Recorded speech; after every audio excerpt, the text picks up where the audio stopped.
แล้วทุกคนนี่ทุกคนอาหารแรงมื้อนี้ก็สิฮัลโหลสบายดีตอนแรงจ้ะทุกคนสบายดีพ่อแม่พี่น้องเบิดทุกคนเด้อยินดีต้อนรับพ่อแม่พี่น้อง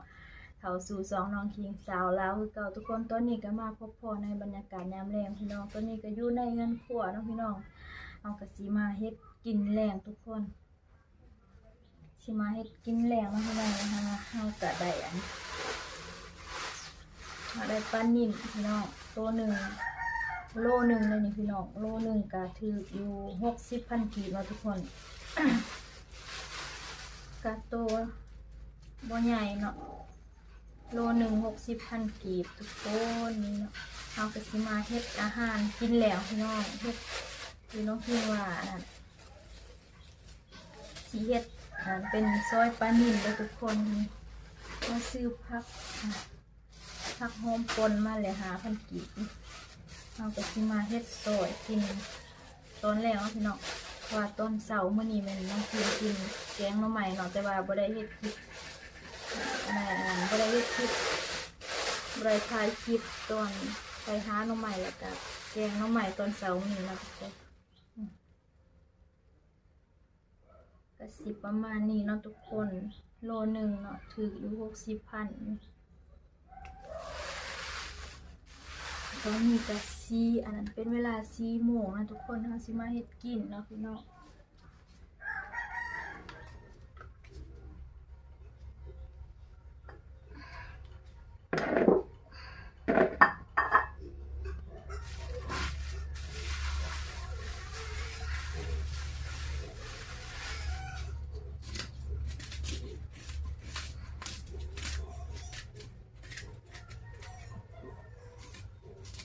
เอาบ่วงอันนี้เอาเก็บมันออกก็ง่ายอยู่เลยทุกคนมันว่าเอามีดมันยาก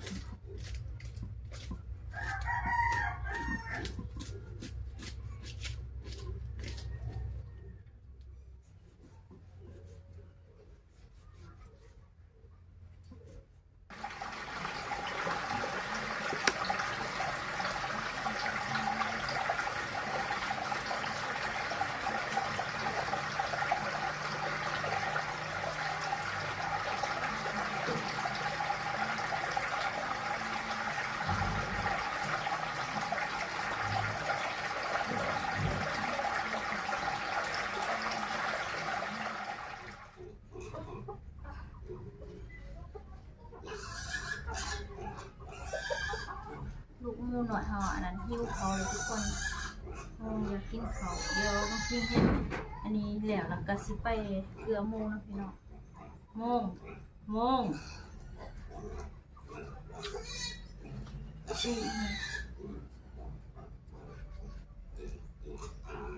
เราสิเฮ็ดตอนประมาณนี้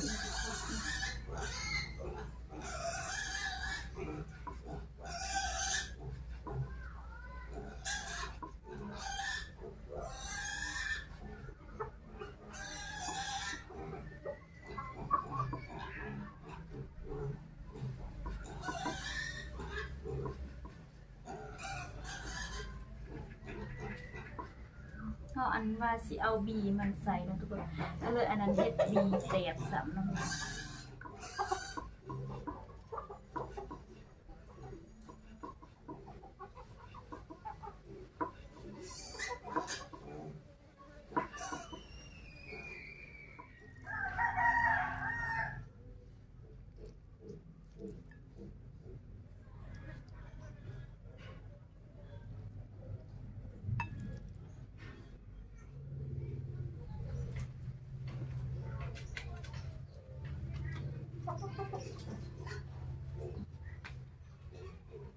เขาคือเขาแต่โดนไฟกับมันอันนี้หมดดับหมด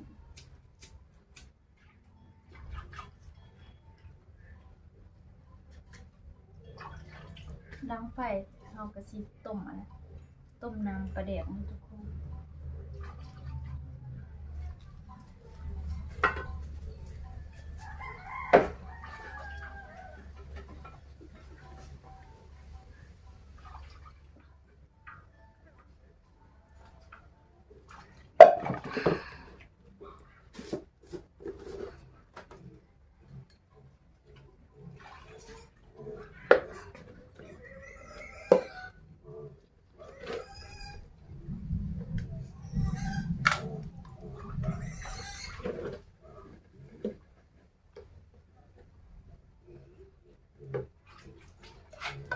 ฟ้าห้องทุกคนบ่ฮู้ว่าตอนแรงมื้อนี้ฝนสิตกหรือบ่นะทุกคนเพราะว่าตอน 3-4 โมงนี่ก็อันนั้นลมบักแห้งๆเลยทุกคนแต่ว่าบ่เห็นมีฝนก็คือฝนสิตกแต่ว่าบ่ตกบ่ว่าเป็นแนวใดเนาะกาเฮาอยู่หน้าแม่นก็คันว่าฝนบ่ตกอีกทิศนึงก็ประมาณว่ายันกาเฮาสิตายนะทุกคนเพราะว่ามันบ่มีน้ำอยู่ทุกคน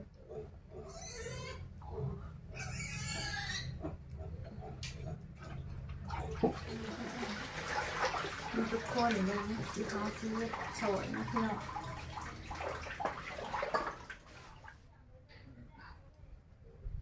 ใส่มะนาวหน่อยหนึ่งทุกคน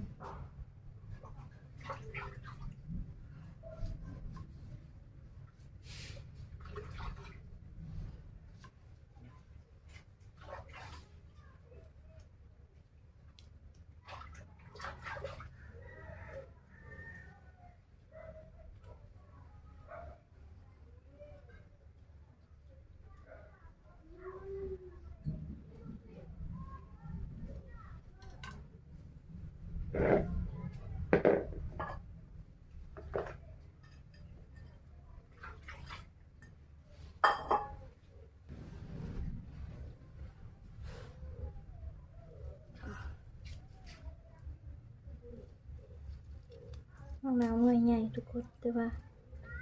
น้ำมันบลาย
เดี๋ยวเราสิเอาน้ำอันนี้ออก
เอาสิใส่อันนี้ห่อนๆแบบนี้เลยนะทุกคน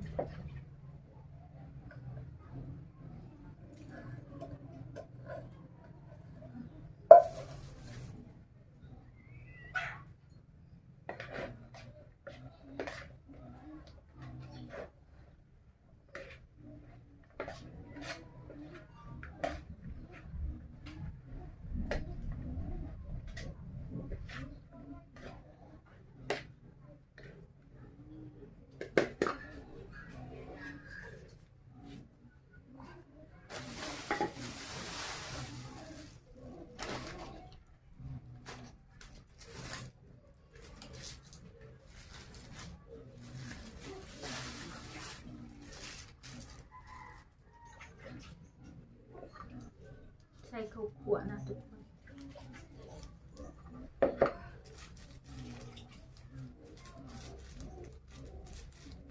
ข้าวคั่วนี่ไม่น่าจะใส่หลายๆพี่น้องเพื่อว่ามันสีหอมให้มันหอมข้าวคั่ว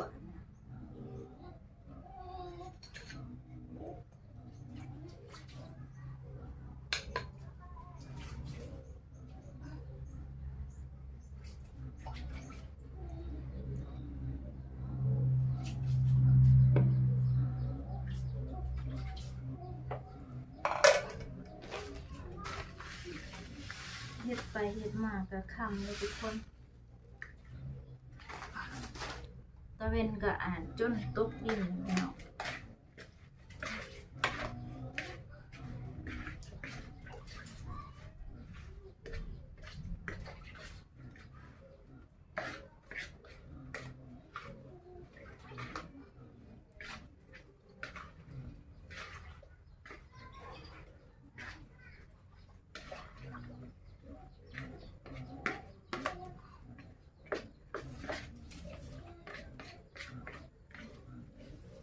เสียดายอันนั้นน้องคิงเฮ็ดเตกบีมเนาะพี่น้องนี่ก็เลยบ่ได้ใส่บีม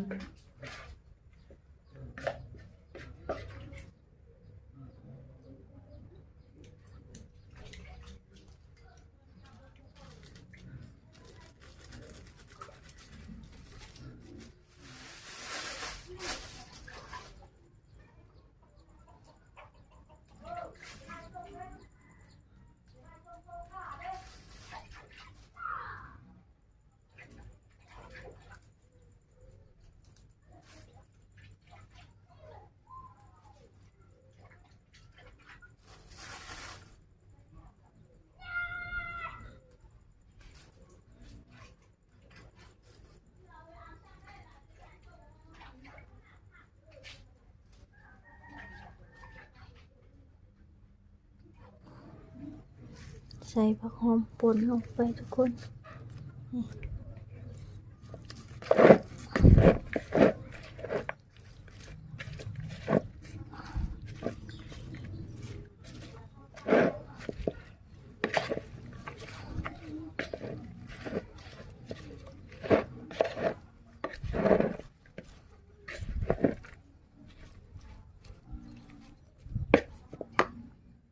แล้วเรียบร้อยแล้วค่ะทุกคน